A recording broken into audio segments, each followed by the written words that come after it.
sure.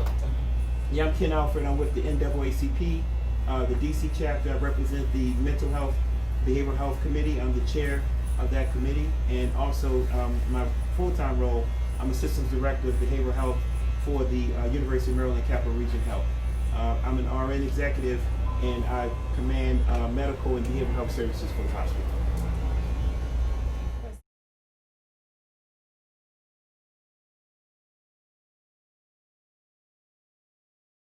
Whole timeline.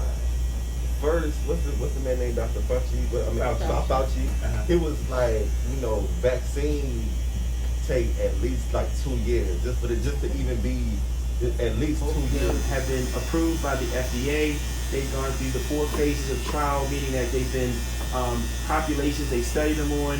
They've looked at side effects, and they have been proved because of the efficacy or the potent power of them to work against the illness of the COVID. Right now, they have opened it to the public. So before it was only healthcare professionals that could get the shot. So I'm a recipient of the shot. I have a video of that if you want to see it. I got the first shot somewhere between early January, and I got the second shot 14 days later. The second shot, which most people say given some side effects, I had no side effects on either shots. Yes, it's 2 shots, right. The first shot, once you get it, it takes about 2 weeks to build up the immunity against COVID. Once you build up that immunity, that's why they say 14 days. That's the reason, because your body is seeing this alien chemical in your body, and it's developing what we call antibodies against it. And those antibodies, it takes like 2 weeks to build up. Once you build up the first shot, you have 54%. You're 54% immune from COVID-19. So it's better than the flu shot, just the one shot. But the studies have used the second shot as the shot that you want to get. That one gives you 94% immunity against COVID-19. And that's the one that, it's important to get that one, because we know that until we know all about this virus, the best way to protect yourself is to get that second shot. So I received the second shot about 2 weeks ago, and I'm doing pretty well. I have no side effects that I know of. And, I still have to do the things like wear my mask, go into public very carefully, wash my hands. I still do that stuff, but I'm not in the risk of throwing this virus to someone else. And protecting myself, eventually we'll have herd immunity where if everyone gets this shot, people who don't get it will not have to experience the side effects of COVID-19, simply because most of the population will be immunized against it. So just to talk a little bit about that, I'll let the conversation go where it goes. But I do start with one question: is how many people have had the first or second shot based upon the knowledge that they've seen on television? How many people? Nobody.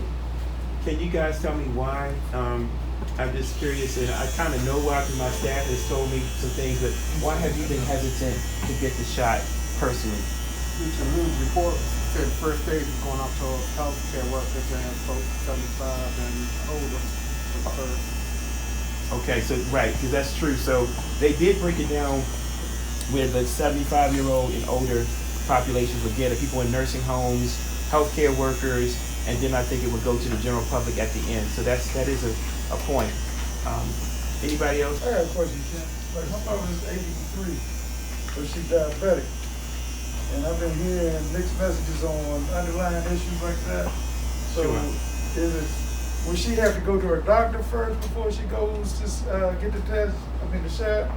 Because my sister had it scheduled for yesterday, but then her boyfriend came up with like, your mother has underlying issues. Right. So you better go to the doctor. And then I started thinking, well, maybe we should go to the doctor first before get the shot. Yeah. So the first thing is, if she has diabetes, the risk factor with diabetes is that if she ever got COVID-19, she would have a hard time with the illness. What diabetes does, it affects your immune system, so it slows it down. So if you have diabetes, you get COVID-19. We see patients that don't do well. They have really prolonged symptoms of COVID-19 and sometimes even mortality. So I would say the risk of her not getting the shot is worse than her getting it. And getting it is that at least you'll have immunity against the virus itself. It doesn't affect your immunity in a bad way. It increases your immunity against COVID-19. Unless she has like an allergy to like shots themselves, like she have a flu shot allergy or real bad allergies that we don't know about. Right. That's the only time when she really needs to have a physician guiding her to get the shot. But diabetes, half the world has that, particularly black people. We have diabetes rampant in our community. It's not contraindicated just because you have diabetes. Okay. Once you get these people vaccinated against it, this thing is going to mutate. But let's worry about that later. Let's get the strand so that the current form of it, we can wipe it out, and then we can worry about the mutant strand later, because that probably will come if it follows what normal viruses do anyway. Right. So one of my biggest things that's for real holding me back is the trust issues that I got and that we as black people got with the government in general. Like just like history has proven over time, we cannot trust them. Like why would we? Why should we? It's been proven time and time again. So now it's like they rolling out this vaccine. Now all of a sudden they want us to trust them and safe. It's effective. It's so hard for them. Yeah, it's like now it's like So how can we really trust this? Like, so what? So they took care of us in slavery. So we have to. So whenever this is actually, you guys. So I have a lot of healthcare. I'm in charge of over 120 people in my hospital system. And you know what my staff tells me? These are nurses and doctors and social workers. The first thing they say is what you just said. What about the Tuskegee experiment, where they held back syphilis treatment and gave people, I guess, sugar pills or sugar shots when people had full stages of syphilis, which you know the third stage of syphilis is imminent death. Death will come. I'm going to say to you, that was evil. But that's just one of the infinite amount. Oh, that's just one that's popular that that's really made. But it's so many. Right. It's like, I'm also trained as a nurse practitioner, so part of our training is that we learn how to do research in medical trials. Most trials take 10 years. From the time that the company introduces, they call the R&D department, research and development. Let's say Pfizer, they decide they're going to fix a disease. It takes 10 years from the company to a person's body in a legal way. This disease is different because we've only known about coronavirus for a little over a year. So before the year, we didn't really know about this virus. I mean, we knew it existed in animals, but little did we know that it would jump from animals to humans, and which is what happened in this case. So in an expedited way, instead of having the masses and masses of people that they normally have in these drug trials, they got a sample size of about 35,000 people that they took, and they used that sample size of 35,000 to kind of predict how the population would do. And they went from older, younger, and middle-aged persons. They didn't include children in these drug trials.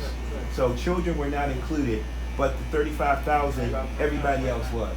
And they studied everybody almost like with a fine tooth comb, because they knew that they had the time clock was speeding and they needed to have the results. So we got the results published. If you go to the New England Journal of Medicine, and for most people, you're not going to read that, but long story short, it'll tell you what happened in all those trials, who had side effects, who didn't do well, who did well. And what we found, amazingly, in this study of about 35,000 people, that they had really, really positive outcomes. Now, that's time sensitive because we don't know what it'll be like in 5 and 10 years. So I won't sit here and sell you, meat, because I don't know. We don't know. But what we do have showed that people did well with it.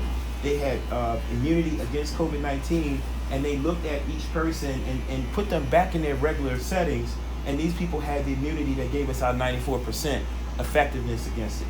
So all we know to date, based upon what you just mentioned, is that in about a year, it takes about a year it'll hold on.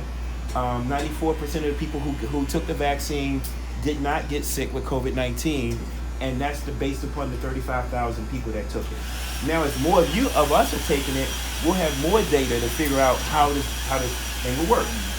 And so I think that the science we have is the best we have right now.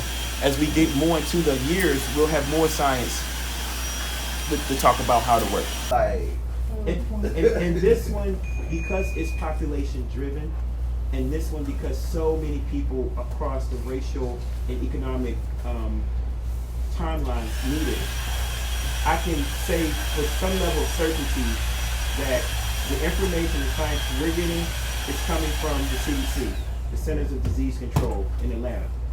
That is the driver of this work. And this work being vetted by companies outside of that. So Pfizer and Moderna, they didn't go to the government to do this work. They did it outside of the government. They didn't want no government money or influence to push them. Of course, you know, the President Trump was pushing it in his way to say, you know, warp speed, get it done. But Pfizer and Moderna did this outside of any of the normal government-driven drug trials. So that's different from the other ones where, like in Tuskegee, that was a government trial and government study and government led. This was outside of government work. so the government don't got nothing to do with these. Not with the making of this vaccine, no. It was driven by the need of the population, and the drug companies stepped up and did the work, but they did not get government gave them protocols, they were outside of that. So that's uniquely different from what you've seen in Tuskegee. Now, can you trust pharmaceutical companies? They all about money. And if too many people die from the drug they're making, they're not going to make money, you're going to bankrupt them. So if greed is the driver, I'm going to say we're probably really good right now because they're making a ton of money on this product. And I'm just being real. I used to work for a drug company, and our goal was profit. So if they get people to live through this, and they need it to maintain population, they become $1 trillion company, and you're good. So unfortunately, in this way, greed actually works in our favor because they don't want you to die. They want you to live so that they can keep getting this product over and over again. So that's one of the questions I had. So if a person don't have health insurance, how would they be able to take the vaccine right now? Okay.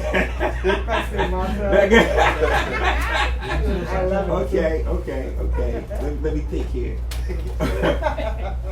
I would say call the health department and see what the options are because, again, I'm working in the hospital system and we're all about insurance. But to the medically uninsured, I would say call the local health department and see what options are available. I don't know those on the top of my head. I don't. But we need uninsured people to get the shot too because they carry COVID too and they can infect everybody else too. So you can't have the uninsured and the uninsured and the uninsured. I mean, it doesn't make sense. So I would say I can go back and research that and get the answers. Discussion on COVID and the vaccine. Have you had your vaccine yet? I have not. Okay. Come on, have a seat.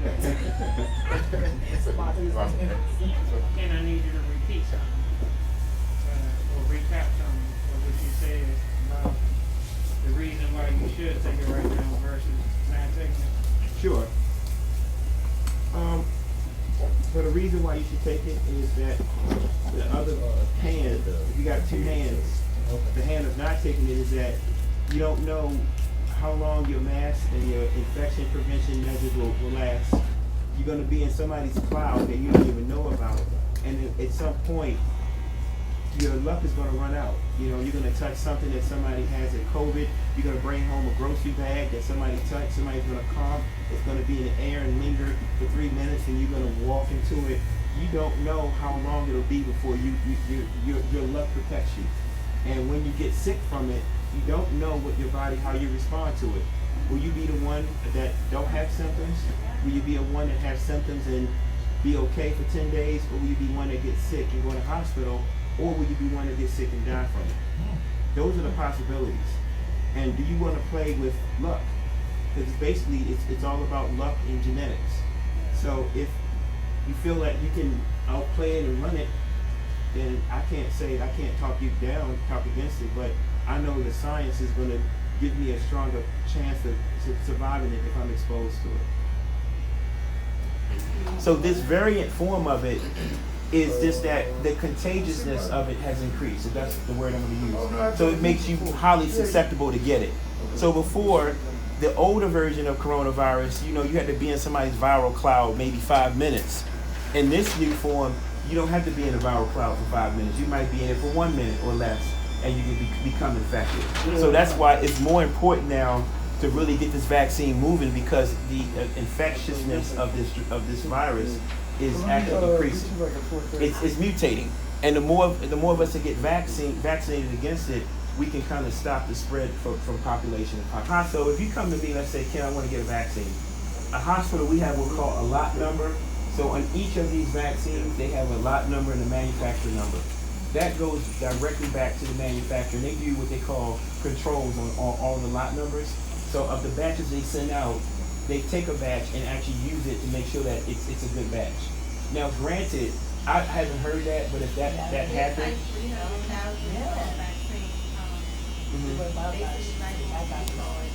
they were bad. So is it? They were in Oh, they can't get refrigerated it. or something. Well, that was one incident, but then there's another incident. Okay. Where, I can't remember the exact why it was bad, but somehow it did. And Okay. they realized that, and they just was like, well, we're not gonna give it to you. You can't give it. So with Pfizer, the second, all these things have to be kept under ice. The temperature is like really, really cold. If you break that temperature, you decrease the ability for the Pfizer vaccine to be effective. I think the Moderna one, if I'm not mistaken, doesn't have that same temperature requirement, but Pfizer does. So if the hospitals can't keep it cold enough, it's not effective. So you can't. So it's effective as it gets to the hospital, but it's important that the transport time and the storage time can keep that temperature just at the right level. Because if you warm it up, it's not going to work. So that is true.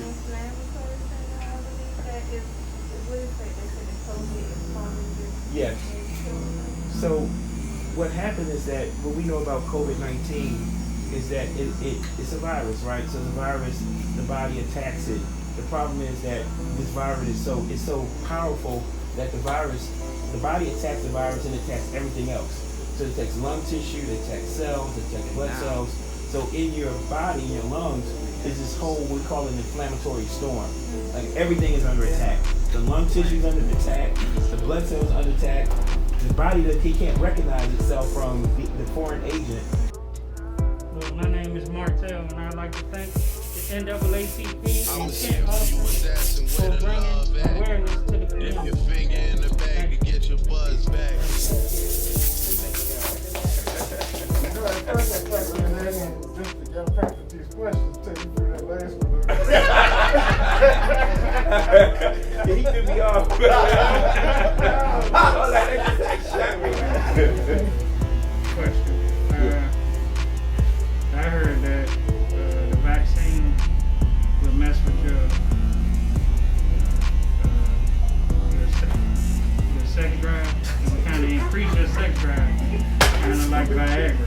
Have you noticed any difference since you took the vaccine? Is that for me? Oh my God. I wasn't prepared for that question. Let me check the box.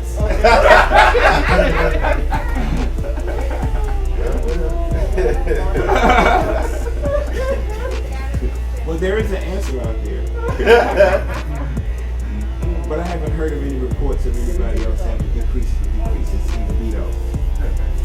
That's the answer to that one from a scientific perspective.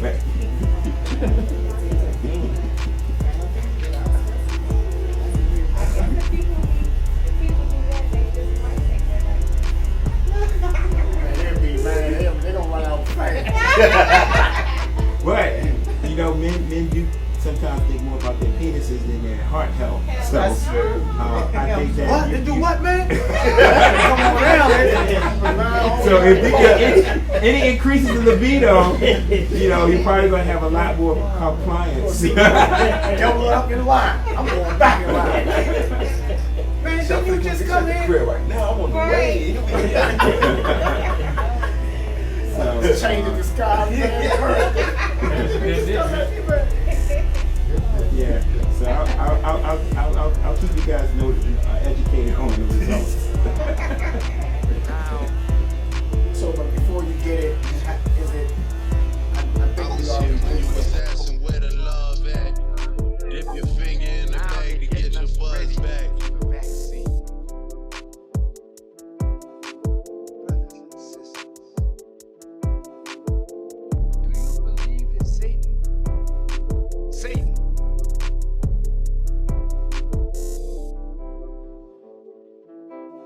concerned about vaccinating you about this thing here? Come on, brothers and sisters.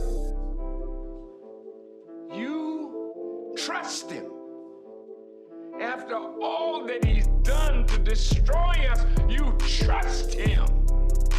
And your trust is sickening because you love your enemy and you hate yourself and your friend. How could you allow him to stick a needle into you saying he's helping you?